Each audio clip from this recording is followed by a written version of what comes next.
Hey guys, FixAlex here. Today I'm gonna replace spark plugs on this G80. On this Genesis GV80 2.5 liter. That's the tool that you guys gonna need.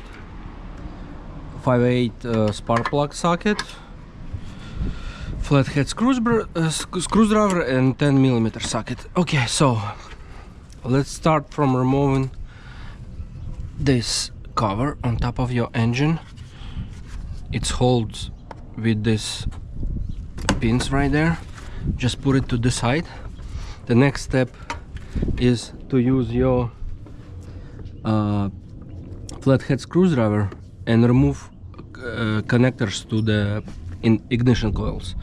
Just gently pull that piece out like that, then push it on it and remove all of them. You're gonna have 4. Then you're gonna need to remove that damper or whatever it's called. Remove that using 10mm socket. Remove all 4 bolts that hold in ignition coils and start removing your ignition coils, just like that. Okay, and then using 5/8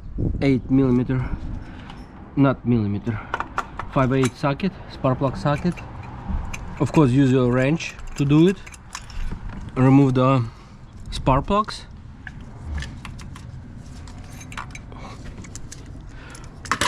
And replace them. This is 60,000 mile spark plug. 55. Let's compare it to brand new one. Is there a part number? Oh, right here. The part number is right here. I hope you can see it. Okay.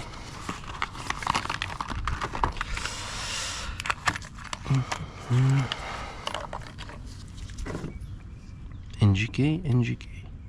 Yeah, definitely a big difference.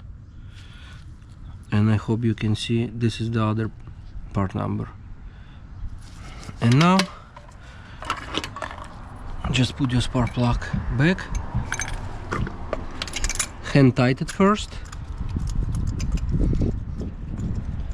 and then you should not use the power tools. Okay, use a hand wrench. And basically that's it, guys. Thank you for watching. Join to my channel to see more videos. Thank you, bye.